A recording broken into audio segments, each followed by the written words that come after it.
Marcos Saldanha.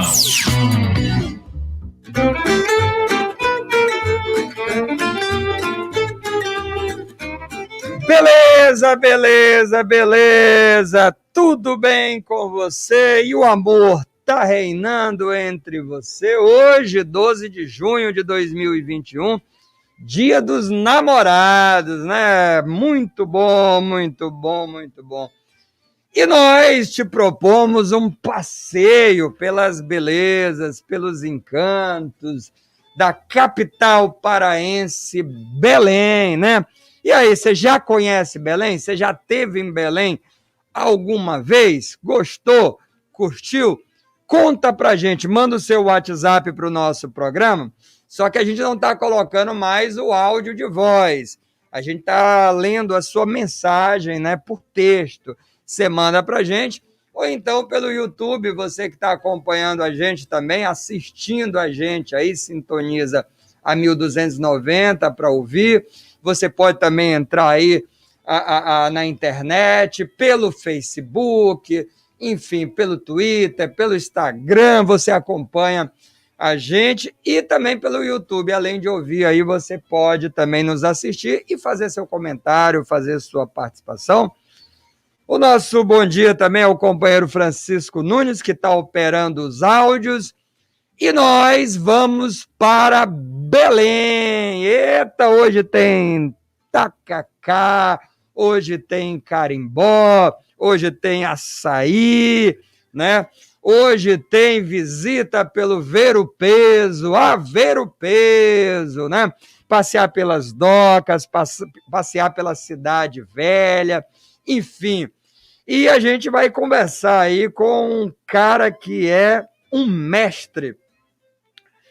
Ele é historiador, fotógrafo, desenvolve ações na área de educação patrimonial, fotografia e inclusão social. Atua como professor há mais de 20 anos, pesquisa a história de Belém, a construção da sua memória imagética e suas relações com o patrimônio edificado e imaterial. Ele é bacharel e licenciado pleno em História pela Universidade Federal do Pará e mestre em Comunicação, Cultura e Linguagens pela Universidade da Amazônia. Eu conheci ele através da minha irmã, que mora em Belém, a Tatiana, e falou assim: Marcos, tem um cara que você precisa conhecer. Segue ele, vai atrás dele nas redes sociais, para você conhecer o Michel Pinho. E ele faz uns passeios por Belém com um megafone e reúne bastante gente. Eu fiquei encantado com aquela ideia. E aí fui nas redes sociais, olhei as fotos e comecei a seguir, comecei a colar nele. Nós tentamos fazer uma conversa ano passado pelo Instagram, mas a conexão naquela época muito ruim, não permitiu que a gente seguisse mais o papo. Conversamos pouco, e aí hoje a gente tem a oportunidade de conversar um pouquinho mais com ele. Ele também tem um podcast muito legal sobre Belém, sobre a história de Belém, que eu já ouvi, e eu acho tão legal a forma como ele lida com o patrimônio, que eu acho que é como deve ser, aproximando o patrimônio das pessoas. Isso é o mais legal, quer dizer, ao mesmo tempo que ele lida com o patrimônio, não é aquela ideia do patrimônio distante das pessoas. O que eu acho mais bacana, estou dizendo isso agora para ele, nunca tinha dito, é a forma como ele aproxima das pessoas. Porque o patrimônio, me parece que ele só faz sentido se tiver as pessoas, porque é das pessoas para as pessoas, pelas pessoas, né? Michel Pinho, um prazer receber você aqui no História em Debate. Seja bem-vindo a São Luís, capital do Maranhão. Bom dia, querido. Você me ouve bem? Ouço bem. Que bom, então. Estava preocupado com isso, então, tá? Bom, primeiro eu te agradeço a introdução, né? E te digo que acho que o que é mais legal na minha profissão e na possibilidade da gente conversar sobre Belém é as interligações que a gente pode fazer com qualquer lugar do mundo, né? A Amazônia, Belém, São Luís, são cidades tão plurais, são tão vivas, que a gente pode conversar sobre qualquer lugar do mundo, sobre o processo do patrimônio material e imaterial, né, o processo da sua organização urbanística, da sua história alimentar. Nós temos uma riqueza nas mãos, assim, e eu tenho um certo prazer de poder conversar com as pessoas sobre essa riqueza. Pois é, Michel, deixa eu te perguntar uma coisa. Me parece, eu queria que você me contasse, vamos começar por aí, que Belém, ela também tem dificuldades na questão patrimonial, como São Luís também tem, a valorização do patrimônio, como o Brasil tem. Essa coisa da memória para o brasileiro é muito cara, né? Porque ao mesmo tempo que ele é muito apegado ao passado, mas ele também não valoriza como deveria esse passado, enfim, é uma série de contradições em relação a isso. Me parece que Belém, de um tempo para cá, ela vem também tentando se reinventar, se redescobrir. Por exemplo, a coisa da culinária tem sido muito forte. O Peru fez isso, né? O Peru se encontrou no caminho gastronômico, apostou naquilo e encontrou. O Pará parece que vem fazendo algo muito similar, vem tentando essa coisa de identidade. Parece que primeiro vem uma negação da identidade, em detrimento àquela coisa ou europeia, ou norte-americana, ou até mesmo Rio, São Paulo. Aí vem uma baixa autoestima. E aí parece que a gente vive um momento de algum tempo que é de tentar se descobrir, né? Afinal de contas, o que eu sou? Quem sou eu? O que eu tenho? Você acha que isso está acontecendo há algum tempo, de fato? Olha, Marcos, eu não sei se chegou a dar tempo de olhar nas minhas redes sociais, eu acho que não, mas tem uma novidade nesse bate-papo aqui, que é o fato de eu ter me transformado, a convite do prefeito de Belém, Edmilson Rodrigues, no secretário de Cultura de Belém, entendeu? Eu sou o atual secretário de Cultura da cidade e presidente da Fundel. A prefeitura não tem uma secretaria de cultura ainda, mas quem delimita esse campo é a Fundação Municipal de Cultura do município de Belém, Fundel. Entendeu? Eu sou o atual presidente e te digo isso com muito prazer, assim, né? Te digo para além de ser professor, para além de ser militante, mas no cargo que eu exerço hoje, com a possibilidade de entender o patrimônio e a relação da identidade das formas mais amplas possíveis. Vou te dar alguns exemplos dessa nova missão, além de ser professor, como presidente da Fumbel e estar à frente da cultura da cidade que eu tanto amo, que é a possibilidade de você andar e de você conhecer os artistas e fazedores de cultura pela borda da cidade, né? Pelas zonas periféricas. Cara, pulsa a cultura, né? As pessoas te contam histórias que você começa a contar aqui, a gente vai chorar, né? Do amor pela cultura, do carimbó, alguém que foi filho de tocador de carimbó, se tornou carimbó, o neto se tornou tocador de carimbó.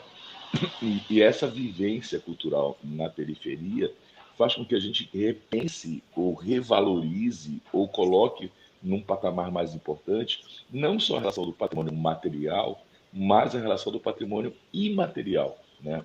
Culturalmente, como essas pessoas estão? Culturalmente, o que essas pessoas produzem? Né? O que você está falando assim, qual é a minha identidade? E você anda pela periferia de Belém, você anda pelo Barreiro, você vai no Cotijuba, você vai para Outeiro, você vai para Mosqueiro, você vai para Caratateu, né? Você vê uma identidade indígena, uma identidade negra muito pulsante, né? E isso é muito bonito, né? As pessoas tendo orgulho da sua forma de comer, da sua forma de construir a vida, né? É nesse nível que eu acho que é essa diferença do patrimônio que a gente está falando, entendeu? Pois é, e é engraçado você ver aí, você falar que não há uma Secretaria de Cultura de fato, é a mesma coisa de São Luís também, né? São Luís há uma fundação cultural já há algum tempo, né? Questões burocráticas que viabilizam algumas coisas, e não há Secretaria de Cultura, quer dizer, e são cidades extremamente ricas culturalmente e que a gente fica, né? Há muito que ser feito, né? Nesse sentido, tanto no aspecto cultural quanto na questão patrimonial. Essa batalha é grande já há algum tempo aí também, né? Sim, assim, eu já milito há 20 anos pelo patrimônio da cidade, patrimônio material e imaterial, mas tem muitas pessoas que me antecederam, né? Porque há uma transformação muito significativa, Marcos, e acho que a gente pode falar disso aqui, né? Ali dos anos 80 para os anos 90, você tem uma transformação muito efetiva na cidade. Até os anos 80, você tem o Belo Centro, como é chamado o bairro da Campina, né? que é o comércio, como as pessoas popularmente o chamam, você tem um comércio que ele funciona perfeitamente do ponto de vista da sua mobilidade através do ônibus e do carro, que ele funciona através da mobilidade ativa, que é o pedestre, mas você tem, né, uma mudança dos anos 80 para os anos 90, que é o shopping, né? Quando o shopping aparece e essas lojas começam a se remodelar no centro, você tem um processo de decréscimo econômico, né, de circulação financeira. E esse centro que está tão degradado, ele já estava degradado, se degrada cada vez mais, né? Os desafios são enormes, enormes, gigantescos. Mas eu acho que esses desafios me movem a pensar a possibilidade de uma cidade com a prefeitura de Edmilson Rodrigues mais forte, entendeu? Que a gente possa reordenar, que a gente possa conversar, que possa transformar a cidade, entendeu? Pois é, você sabe que São Luís é patrimônio da humanidade. Uma das grandes dificuldades que existe aqui, o grande público nem sempre conhece essa história, mas é que para o comitê da Unesco, que reavalia, né, esse título, ele não é definitivo, ele não é para sempre, você recebeu e pronto. Tem que manter o título. E um dos quesitos é que o patrimônio, no caso material, especificamente falando, do título de São Luís, Patrimônio da Humanidade, ele exige que tenha vida. E o que a gente vê muitas vezes é que o centro histórico, por ser ocupado por empresas privadas ou por órgãos públicos, aí o que acontece? Ele não tem moradores. E aí eu lembro, por exemplo, da Colômbia, que fez um projeto muito legal já há muito tempo, eu posso citar só Cartagena, né? Cartagena, você tem a parte antiga da cidade, você anda por ela, tem bares, tem restaurantes, tem museus, mas tem moradores, Michel. Quer dizer, é a pessoa que mora dentro da área amuralhada. Ele é morador. E se ele é morador, tem que ter padaria, tem que ter um mercadinho, tem que ter tudo ali, porque... E a gente gosta de ver isso. Eu não sei você, como turista, vamos dizer assim, quando você vai numa cidade, você não quer olhar aquele casarão que está ali para você tirar foto, mas que não tem vida. Você quer ver morador, você quer bater papo com o morador, você quer saber como ele vive. E isso é uma dificuldade que eu vejo no centro histórico, porque à noite o centro fica deserto, porque não tem moradores, e aí não tem policial que bate para isso, nunca vai ter, que a população ela reclama, não, mas eu não vou para o centro porque é deserto, porque não tem polícia. Não há policial que dê. Você teria que botar um policial em cada esquina para poder garantir segurança. Quando, na verdade, claro que tem que ter segurança, claro, não estou dizendo que não precisa ter segurança policial, mas é que a segurança é feita pelo quê? Pela iluminação, pelas pessoas na porta de casa, pelo comércio que está aberto, pela vida. E eu vejo essa dificuldade, né? Então, o centro, ele exige movimentos de vida. Então, a maior segurança é feita pelas pessoas vivendo e pulsando ali ao redor. E Como é aí, que se você você está me pensando permitir, aí, não é? antes da sua pergunta, se você me permitir, eu vou lhe Claro. colocar o quanto que você está falando é verdade, né? Belém do Pará tem dois bairros que são originários do início da cidade, da colonização da cidade portuguesa, que é o bairro da Cidade Velha e o bairro da Campina, né? Se você pegar o miolo do bairro da Campina e colocar uma tinta vermelha em cada um dos comércios, o miolo dele só é comércio. Mas a partir da rua General Gurgão em direção à rua Carlos Gomes, começam a aparecer as moradias. E aonde tem moradia, tem o quê? Tem a oficina de consertar ventilador, tem a padaria, tem a venda de açaí, tem o restaurante. Aonde tem gente morando, o bairro ele fica mais seguro. Aí eu vou te dar o segundo exemplo, que é o bairro da Cidade Velha. Se você pegar o miolo da Cidade Velha em relação aos prédios institucionais, né, Tribunal de Contas, Fórum Civil, Tribunal de Justiça, sede da OAB, se você pegar essa sede, ali à noite é um deserto. Mas uma quadra depois, da Doutor Jerônimo, você consegue perceber criança brincando na rua, gente correndo, né, as pessoas te dando boa noite. Então, existe um miolo dessa cidade velha onde a vida pulsa, né? Quando você introduziu esse bate-papo e nos colocou na possibilidade de no meu entendimento, isso é mais pela verdade.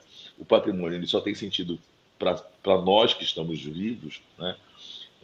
O turista só vai conseguir sentido. Eu vou te pedir desculpa por falar isso, mas eu tenho uma vontade grande de dizer. Eu conheço grande parte dos centros históricos do mundo. Assim, eu já tive a possibilidade de viajar muito e viajar para os centros históricos, Polônia, Moscou, Pushkin, enfim, né, América Latina quase toda. Por que eu estou te falando isso? O que é mais legal, né, nessa viagem? É você entrar na zona residencial, conversar com o morador, ir lá na padaria, ir lá no restaurante e dizer assim, me diga aí o que sai mais. Aí o que sai mais é o cardápio mais autêntico da vida das pessoas. Não é essa indústria do fast food que vai te vender uma coisa pronta, entendeu? O gosto está ali. E por que isso é importante? Porque nós vivemos esse gosto em Belém. O pirarucu, o açaí, o uso enorme de cheiro verde, né? A pupunha, o café. Isso por si só não é um produto mercadológico, mas ele pode se transformar de uma forma muito efetiva num diferencial para o turismo muito grande. Não sei se tu consegues entender o que eu estou falando. Entendeu? Porque eu acho que Claro. é esse o caminho que a gente quer, né? De mostrar Belém como ela é. Belém como ela é já é um atrativo enorme, entendeu? Pois é, e ao mesmo tempo, Michel, chegamos exatamente num ponto de consenso muito legal, que é, às vezes, o morador de Belém, a vida dele, talvez ele não valorize o quanto aquilo interessa ao de fora, a quem quer conhecer a cidade. Porque a gente que quer conhecer a cidade, e aí eu sou o de fora agora, como você é o de fora em relação aqui a São Luís. Uhum. A gente quer ver a vida das pessoas. Então, às vezes, o cara fica naquela assim, não, deixa eu te mostrar a cidade. Aí ele quer mostrar o que ele supõe que é o moderno, né? Que é o shopping, tudo, e não há uma negação do shopping aqui direta. Claro, a gente vai ao shopping Uhum. também. Mas a gente quer a experiência. E essa experiência ela tem que ser um tanto original. Quer dizer, a gente quer ver como a pessoa vive. Tem coisa melhor, Michel, do que você visitando e você fazer amizade com alguém, o cara convidar para casa dele. Você entrar Isso na é casa. muito, É o que você quer. Imagina isso é você muito ir o que a para gente faz Cuba. aqui, né? Pois é, imagina você ir para Cuba. Você quer o quê em Cuba? Você quer entrar na casa das pessoas. Você quer saber como elas vivem. Esse é o barato. Então, quem não quer. Veja bem, o ver o peso e as docas, eu estou falando agora como turista, eles estão do lado. São duas experiências distintas, mas legais. Docas, muito organizada, ali mais bacana, restaurante, tudo. Mas aí você come lá na Docas. Claro, claro, você faz aquele passeio de barco que eu adoro. Mas você também vai ao Ver o Peso comprar coisa, tomar açaí lá no Ver o Peso ou almoçar no Ver o Peso, que já não é tão requintado, mas é uma experiência que você quer fazer. Imagina você ir no Ver o Peso e não comer no Ver o Peso, entende? Então, não pode negar, é isso que é a maior riqueza. Se tu me permite, Marcos, eu acho que é uma relação completamente verdadeira a tua fala, mas eu queria dizer que eu acho que as pessoas têm essa relação de identidade mesmo com a sua cultura. Você quer aborrecer alguém fortemente, enormemente, é dizer para essa pessoa, né, que açaí toma com granola, com banana, as pessoas ficam enlouquecidas, né? Só que como eu sou um usuário de rede social, eu fico às vezes percebendo que alguém diz que o açaí verdadeiro é assim. Cara, as pessoas todas se motivam de uma forma impressionante, assim, de não é assim, o açaí verdadeiro toma com farinha de tapioca, né, quando muito com um açúcar. Porque isso pode parecer só uma graça de rede social, mas isso no fundo toca com a constituição histórica da pessoa, né? E quando você fala que o açaí já é plantado aqui 1000 anos antes da chegada dos portugueses, 1000 anos, e ela não é coleta e agricultura, se você fizer uma pesquisa de solo, né, no Terra Preta Arqueológica, TPA, você consegue perceber que ao redor das ocupações tupinambás e caetés, né, esses povos indígenas já plantavam açaí, entendeu? Já plantavam. Então, me parece bastante óbvio que uma tradição tão antiga, né, ela se enraiza de uma maneira tão forte, né? Vou te dar um outro exemplo que não sei se já chegou por aí por São Luís, que é o taca caranguejo, entendeu? Né, nós temos tradicionalmente o tacacá, que é uma invenção ali com umas modificações no final do século XIX, mas, né, alguém decidiu pegar lá, colocar as unhas de caranguejo cozidas dentro do tacacá. Isso eu já percebi que algumas pessoas olham atravessado, entendeu? Isso não faz parte daquilo que é efetivamente, entendeu? Mas nós estamos num processo histórico. E o processo histórico ele é marcado pelo quê? Pela mudança. Né? Pela mudança. E aí, emendo para a terceira coisa que você está colocando em relação ao ver-o-peso. O ver-o-peso é uma criação, né? A identidade do ver-o-peso como patrimônio, é bastante recente na história de Belém. E falo isso porque as pessoas, eu sou um que fala isso e faz isso, tá? As pessoas têm uma relação de afeto com o ver-o-peso no lugar que elas comem, no lugar que elas compram um tempero, no lugar que elas compram castanha, no lugar que elas compram cachaça, no lugar que elas compram peixe, né? E eu percebo isso do ponto de vista comportamental, que as pessoas têm um certo orgulho de serem reconhecidas por esses trabalhadores do ver-o-peso. Vou dar um exemplo, né? Eu só como peixe na barraca do seu Pedro. Então, quando eu e minha esposa e minha filha passamos pelo ver-o-peso e o seu Pedro nos enxerga, ele acena e diz: ô freguês, tudo bem? Você vai querer um peixinho? Aí a gente fica todo besta e é servido pelo seu Pedro, entendeu? E assim cada um tem uma barraca que gosta. Isso é importante porque por trás desse discurso todo tem um sintoma muito positivo. É o sintoma, né, de pertencimento. Você se acha pertencente. E quando você acha-se pertencente ao lugar, você vai defendê-lo com unhas e dentes. Foi o que aconteceu na gestão passada. A gestão passada queria mudar a forma com que os feirantes estavam estabelecidos, queriam mudar a estrutura do ver-o-peso, e foi um escândalo, meu irmão. Mas foi um escândalo do tamanho do mundo, assim, que o prefeito teve que recuar e decidir não mudar, entendeu? Pois é. É porque aquela coisa de você também, Michel, me parece, tem sempre assim alguém que vem para supostamente resolver o problema, ele é o pensador, ele é o cara que entende da coisa, e vai dizer como deve ser feito. Me parece, Michel, que a coisa é feita, como você falou, há 2000 anos se faz o açaí, por exemplo, 1000 anos, sei lá. E aquelas pessoas fazem aquilo há tanto tempo, aquilo que eu digo é o peixe, ou seja lá o que for, e aí vem alguém para dizer como deve ser feito, querendo intervir. Como é que você pensa essa relação aí com o patrimônio imaterial? Como é que você pensa a gestão disso? Nossa, agora o golpe foi baixo. Agora eu preciso respirar para responder, entendeu? Agora o golpe foi baixíssimo, mas agora a responsabilidade toda aqui no meu ombro, entendeu? Pô, Pensar mas você dá agora foi uma conta. pergunta difícil, né? A gestão desse processo ela é muito difícil, né? Do ponto de vista político, do ponto de vista burocrático e do ponto de vista institucional, entendeu? Porque é muito difícil você gerir um patrimônio que é tão díspare, né, com uma quantidade tão reduzida de servidores. Né?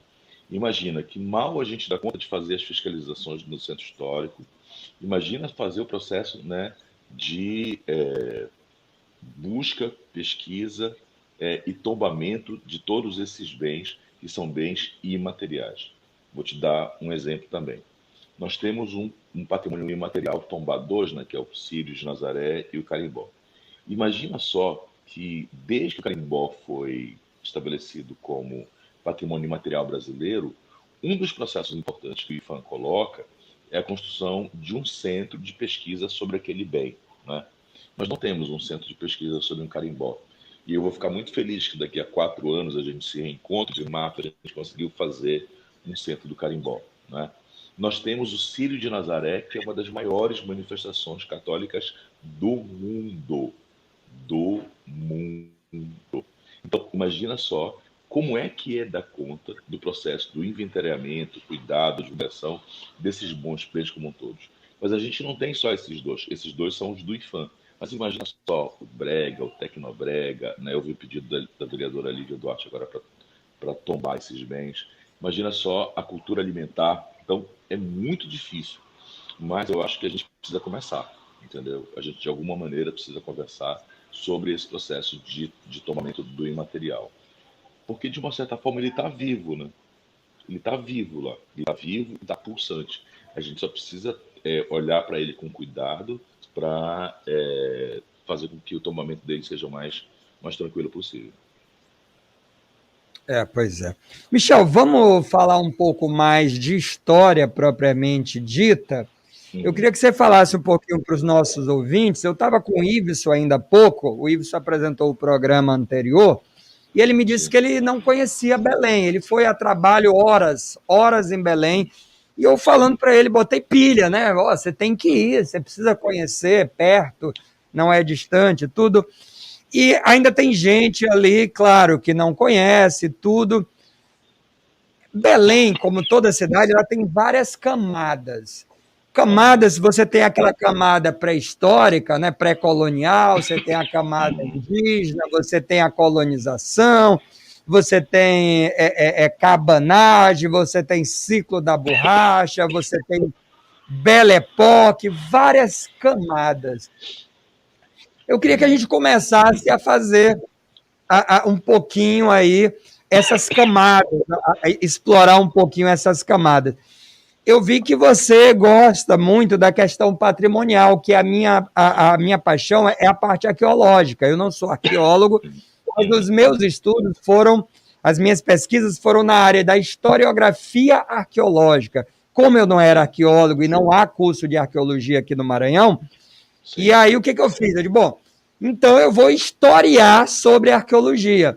Então eu fiz estudos, inclusive eu tive em Belém, por ocasião dos meus estudos, no Museu Emílio Guild, que um pesquisador chamado Raimundo Lopes, no começo do século XX, ele andou pelo Maranhão e ele levou peças cerâmicas que ele encontrou aqui nas estearias, nas palafitas pré-coloniais, que remontam a 2000 e poucos anos. Só que o Maranhão, com essa coisa arqueológica, ela foi um pouco mais tardia, talvez, do que a Amazônia. A Amazônia, talvez pela coisa da cultura marajoara, né? Ali mais na frente, os tapajônicos também. Ele já tinha essa ligação. Eu tenho um muiraquitã tatuado aqui no braço. Eu tenho uma verdadeira paixão pela coisa do muiraquitã. Aqui foram encontrados alguns, por exemplo. Mas como é que é essa relação de Belém, e até mesmo do Pará, mas sobretudo Belém, com essa parte arqueológica pré-colonial?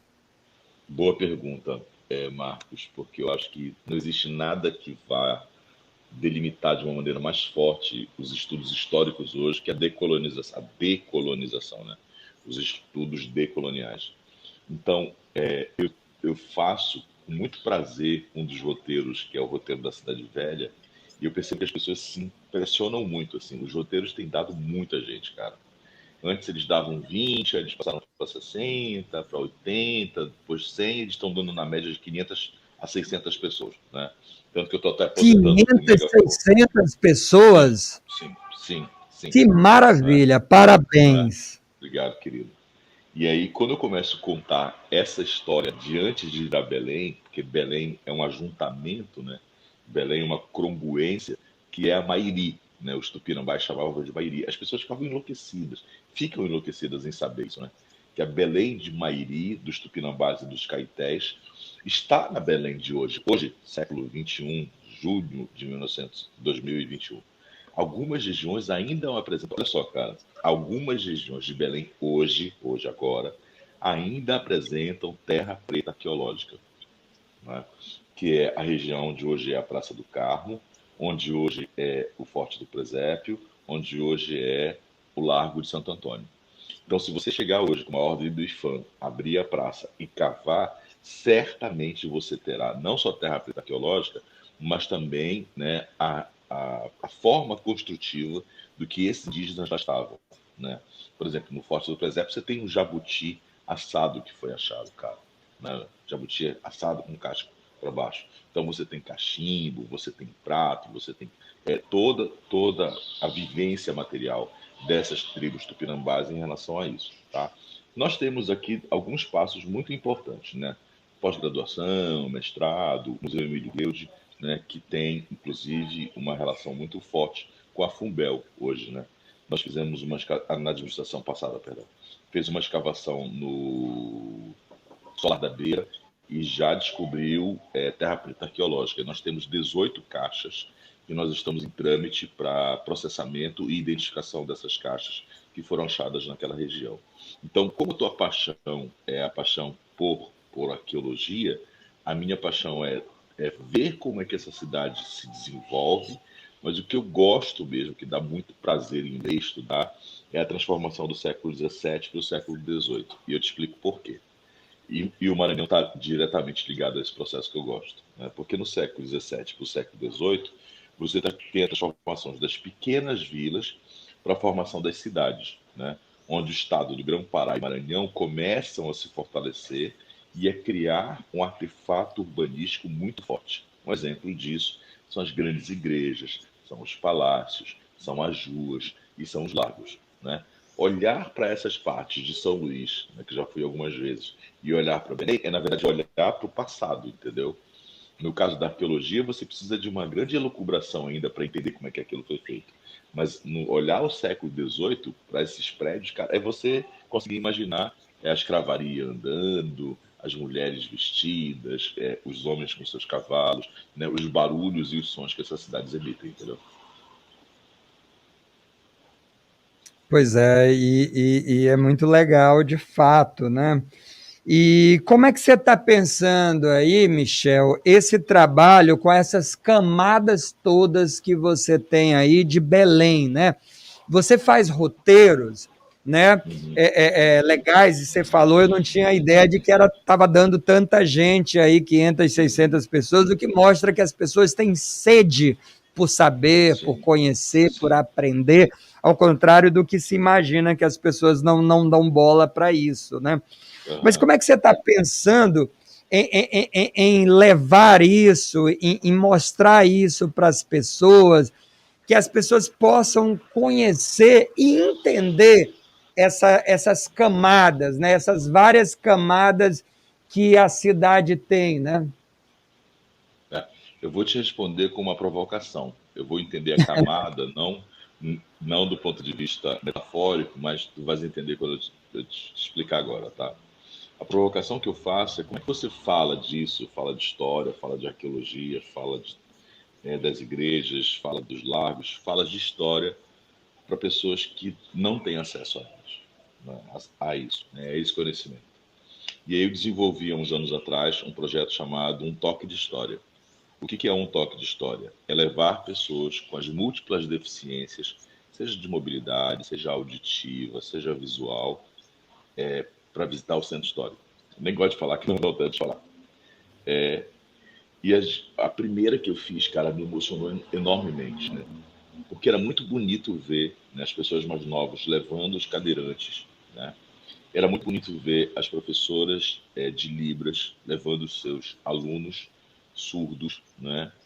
E foi muito tocante ver, né, as professoras de audiodescrição, que quando eu falava assim, olha gente, essa aqui é a igreja da, do Carmo, e essa pedra que veio para cá é uma pedra portuguesa e é uma pedra oceânica. Então ainda existem animais oceânicos gravados na parte dessa pedra. E aí você pega a mão de uma pessoa cega e coloca para ela tocar a igreja, entendeu? Porque eu acho que aí está o fim último do que eu faço, entendeu? De transformar esse discurso, que é técnico, às vezes maçante, em acessível para uma pessoa que talvez não tivesse oportunidade de saber disso, né? E aí, essas camadas que você está se referindo, elas se transformam em camadas físicas, né? Onde essas pessoas podem tocar e entender um pouquinho da história da cidade de Belém. É espetacular, cara, muito bom mesmo. Isso é inclusão, né? Que é uma coisa que você trabalha muito bem, porque você inclui todo mundo, né? Aqui em São Luís acontece isso, né? Se você pensar bairros da cidade, conjuntos habitacionais a quilômetros do centro, tem crianças, jovens, adultos que sequer pisaram no centro histórico de São Luís, não conhecem. Então, esse mesma pessoa, ela sabe que São Luís é patrimônio da humanidade, mas no fundo ela não conhece, né? Ela não frequenta o centro histórico. E essa é uma outra questão também, né? Que as pessoas, com essa coisa da cidade nova, cidade velha, esse conceito do novo e do velho, ele tem uma relação. É muito curioso esse contraditório. Eu amo a minha cidade é histórica, a minha cidade é patrimônio da humanidade, mas eu não frequento a minha cidade, eu não ando por ela, também a cidade velha. É aquela coisa assim, sabe? Como aquele livro que você fala, eu amo os livros, mas coloco lá na biblioteca, coloco lá na estante e sequer toco neles, né? E fica lá. Essa coisa do. Tem um pouco disso também, não tem? Essa relação com a história, às vezes, ou com o patrimônio, a pessoa tem essa coisa, não, deixa ali decorativo, é ali, ninguém mexe, mas também ninguém usa, ninguém usufrui. Tem um pouco essa visão, né? De quadro na parede também, né? Eu acho que tem essa relação, Marcos, e é uma relação que me encanta também, me emociona muito. Ter começado isso há 20 anos atrás e a pessoa que há 20 anos foi nos primeiros, né, visitou o cemitério da cidade, visitou a Praça Batista Campos, e 20 anos depois, casado, levou os filhos, entendeu?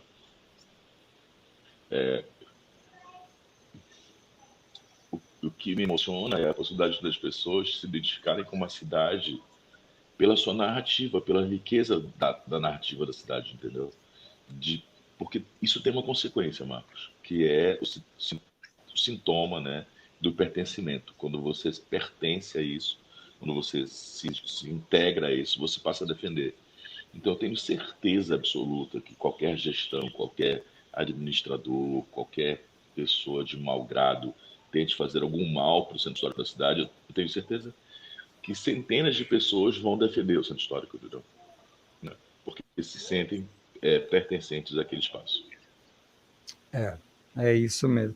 Bom, Michel, eu tenho aqui umas informações que eu fisguei, que eu pesquei na internet, para mostrar um pouquinho da diversidade aí de Belém do Pará. Diz o seguinte: pesquisa mostra que os principais estados emissores de turista para o Círio de 2019, antes da pandemia, portanto, foram São Paulo, 15%, Maranhão, 14%, Rio de Janeiro, 10%, Amapá, 10% e Ceará, 6%. Essa informação veio Sim. a pesquisa de 21 de setembro de 2020, a pesquisa então, né? Então, estamos falando do turismo religioso. E aí, uma Sim. outra informação publicada no Globo diz o seguinte: pesquisa aponta que Planetário de Belém está entre os museus mais visitados do norte do Brasil. E aí, eu me dei conta que eu não conhecia o museu, o planetário. Eu não sabia nem que existia, ponto. Trabalho Né? Quer dizer, pesado, hein, caramba, Marcos? eu não Trabalho passei por pesado. Belém e nem sabia, quer dizer, e aí os museus brasileiros, tal, ele fala aqui sobre aí fala o Centro de Ciências e Planetário do Pará, Museu da Amazônia, Museu da Cidade, Paz da Liberdade, bom, mas o planetário, enfim, eu não conheço, não conheci, e fala um pouquinho de investimentos da Setur para fortalecer a atração de visitantes ao Pará. Como é que é lidar com essa diversidade de ações também? Quer dizer, você tem que equilibrar, não sei se é equilibrar a palavra, mas você tem que lidar com tudo isso, né? Essa diversidade toda. Como é que é isso? Como você falou, com pouca gente, imagino que pouco dinheiro também, né? Como é que é isso? É muito difícil, Marcos. Assim, quando o prefeito me ligou para convidar, eu fiquei muito preocupado, né? E fiquei muito, muito preocupado, muito. E lembro de ter pedido mais de uma semana para ele para responder. E aí consultei amigos, consultei meio mundo de gente, advogados, consultei muito. E aí a pergunta que as pessoas me disseram assim: você sabe que você vai enfrentar um desafio? Aí a resposta é: então, você quer enfrentar esse desafio? Sim. Então assuma, né? Porque, Marcos, a gente pegou um museu de arte de Belém que é a joia rara da prefeitura, né? O Museu de Arte de Belém, que é o Palácio Antônio Lemos, ele é historicamente o prédio mais importante da administração pública de Belém, completamente destruído, entendeu? Com um acervo maravilhoso, mas destruído. E aí já é uma meta dessa administração transformar esse museu numa joia da cidade novamente. Só que num período de pandemia, de diminuição de arrecadação, de dificuldade de contratação, o conjunto todo é muito difícil. Mas às vezes, toda vez que, por exemplo, percebi isso falando com você agora. Toda vez que eu me dou conta das dificuldades, eu me dou conta de quando eu disse sim, né?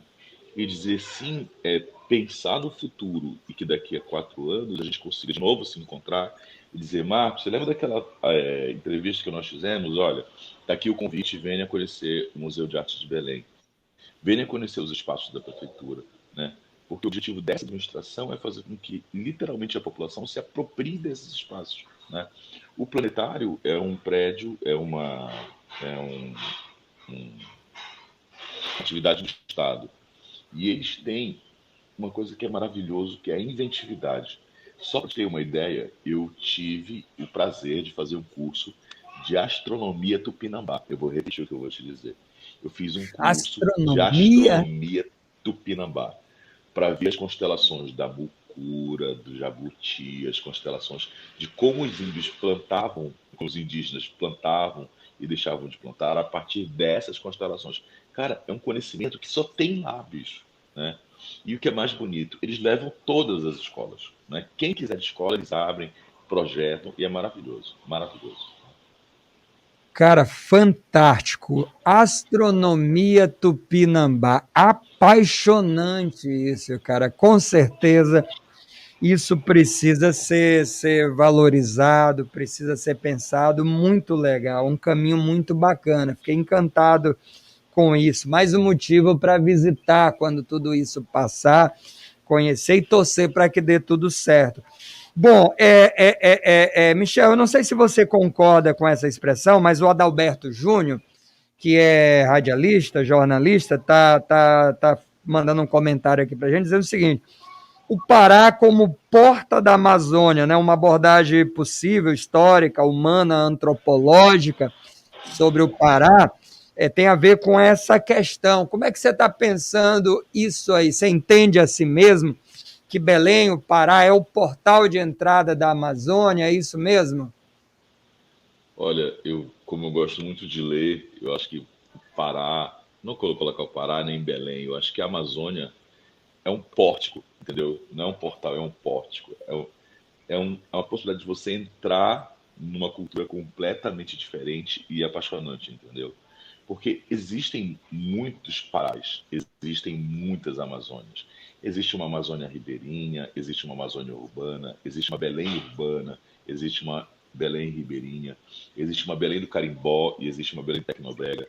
Então, o que eu acho interessante nessa fala, eu acho que é um pórtico que vai te dar para uma múltipla dimensão. Não sei se você consegue perceber entender o que eu te disse, não. Eu prefiro assim, que a gente se encontra aqui com muita cultura completamente diferente. E isso é muito bonito. Pois é, e muito, muito variada mesmo, né? Bom, a gente já vai chegando aqui à reta final. Idelson Viana diz o seguinte: Marcos Saldanha, bom dia. Eu conheci a capital de Belém, maravilhosa. Conheci o Palacete Bolonha, é surpreendente. Não conheci o Palacete Bolonha, viu, Michel? É maravilhoso, com detalhamento da arquitetura fantástico. Possa estar abandonado. É maravilhoso. Como um detalhamento de arquitetura fantástico pode estar abandonado. Ele foi idealizado pelo engenheiro Francisco Bolonha para presentear sua esposa Alice Tembrink. O Parque Mangal das Garças, esse eu conheci também, ouviu, Idelson? Mas assim como São Luís, tem muitos prédios belíssimos abandonados. Essa é a participação do Idelson Viana. O professor Jorge Coutinho está dizendo o seguinte: deixa eu só senhores, responder, Idelson. Claro, vamos lá. Idelson, fique à vontade, tá? Porque o Palacete Bolonha está completamente restaurado e ele está do ladinho da minha janela. Eu trabalho do lado dele, tá? Vou ficar muito grato quando você vier em Belém de novo. Vai lá no Fundel, diga que quer falar comigo, que a gente te leva no Palacete Bolonha, tá? Fantástico, bacana. Bom, tem mais. O professor Jorge Coutinho, ele diz o seguinte: professor Marcos Saldanha, Francisco Michel Pinho, bom dia. Senhores, não precisa fazer a leitura no ar pela extensão do texto. Vamos lá, vamos fazer trecho, viu, Jorge? Mas o estado do Pará, os Tapajós, é muito próximo de nós, Timbiras maranhenses, por sua estrutura ambiental, urbanística e cultural. Belém é uma das minhas grandes paixões, onde sua saborosa gastronomia, seus ritmos regionais, como o carimbó, o brega, o tecnobrega, o paisagismo, as embarcações no porto e o acolhimento aos seus visitantes é espetacular. Como em São Luís, Belém possui um secretário de Cultura, mas não há uma secretaria, ou seja, essa forma de administração tira as forças da gestão em administrar culturalmente seu patrimônio material e imaterial. Sempre que tenho oportunidade, visito Belém. Por lá tenho muitos amigos maranhenses que lá residem, assim como muitos paraenses nativos. Com uma população remanescente de afrodescendentes e indígenas, também foi uma cidade colonizada por europeus. Quando vou a Belém, me hospedo na casa do amigo Frei Silvio Mar, maranhense que mora na Travessa Passagem Marcílio, transversal da rua Almirante Barroso, próximo ao Hospital IML Barros Barreto, bairro Guamá, centro de Belém, muito próximo à rodovia do Brás. No centro, o mercado de São Brás, onde podemos saborear uma deliciosa tapioquinha com aquele café quentinho, e as docas com seu paisagismo, sua feira do ver-o-peso, com suas mais diversas variedades de atendimento e sabores, são excelentes e principais pontos de encontros da cidade. Sendo assim, depois do Maranhão e da minha cidade de São Luís, minha segunda paixão patrimonial é Belém do Pará, professor Jorge Coutinho, da Madre Deus. Diga lá, Michel. Professor Jorge, terei prazer em recebê-lo quando você voltar a Belém, para mostrar o Palacete Bolonha, para mostrar a Fumbel, a Fundação. Espero que até lá a gente já tenha conseguido transformar em secretaria. Essa é a vontade do prefeito, né? Espero que a gente faça isso com certa celeridade, né? E concordo com você, só faria, no meu caso, um processo de inversão, né? Belém minha terra, Belém minha paixão, e São Luís é o meu ponto de inspiração, entendeu? Que bom, a gente fica feliz. E quando você vier por aqui também, Michel, visitar novamente, será um prazer receber, conversar com você por aqui e a gente olhar alguns pontos aqui, algumas coisas para pensar também, ver similaridades, enfim. Aí eu quero te perguntar, a gente já está chegando na reta final, gestor tem essa coisa de plano de ação, né? E aí algumas coisas são a curto prazo, médio prazo, longo prazo. Dá um spoiler para a gente aí, Michel. Dá um spoiler para a gente aí, o que você está pensando. Dá um spoiler. O que você tem em mente a curto prazo, o que vai ficar a médio prazo e a longo prazo. Dá um spoiler de algumas coisas para a gente, cara. A gente há 10 dias fez exatamente o que você falou. 10 dias a gente fez o PPA, que é o Programa Plurianual, planejou, e eu acho que o mais imediato agora é o Sistema Municipal de Cultura, né, que esse Sistema Municipal de Cultura organize e reestabeleça a Lei Valmir Bispo, que é fundamental para o município, para dar acessibilidade, para dar democracia para as pessoas acessarem os fundos de cultura. A médio prazo, eu acredito que a gente pode pensar nas bienais de arte, né? Há um interesse do prefeito, há um interesse da Fundel em estabelecer grandes bienais de arte na cidade que seja pulsante, e a longo prazo, né, o estabelecimento de um projeto que nós desenvolvemos chamado Conviver Belém, que é justamente para a gente ordenar e para a gente urbanizar de uma forma mais democrática e mais bonita o centro histórico da cidade. Tá bom, tá bacana, tá praticável, execuível, né, real, pé no chão, isso é importante para poder dar certo, nada de mirabolante, né? Nada de as pessoas são apaixonadas por coisas mirabolantes que não são nada possíveis de ser realizado, está bem pé no chão. Eu fico feliz que você esteja pensando dessa forma, pensando desse jeito aí. Bom, aqui, só para a gente fechar, a Feira do Livro não vai ser realizada esse ano, eu imagino, não vi nenhum movimento ainda nesse sentido, se for talvez de forma virtual. Só online, né? Pois, mas ela faz parte da lei, viu, Michel? Aqui está na lei, ela tem que acontecer. Ano passado não teve, esse ano não sei se terá. Eu fui em uma Feira do Livro aí de Belém. Ela é o Salão do Livro, ou Feira do Livro, não vou lembrar agora. O calendário cultural, como é que você vai fazer? O que vai ter? O São João aqui não vai ter, o São João. Algumas coisas por redes sociais, mas o São João em si não vai ter. Como é que você vai lidar com esse calendário aí?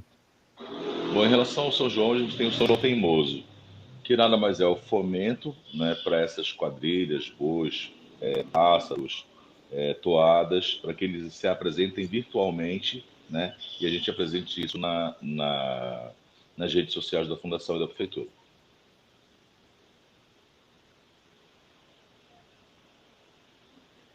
E os demais eventos do ano, Bom, como é que você está pensando aí?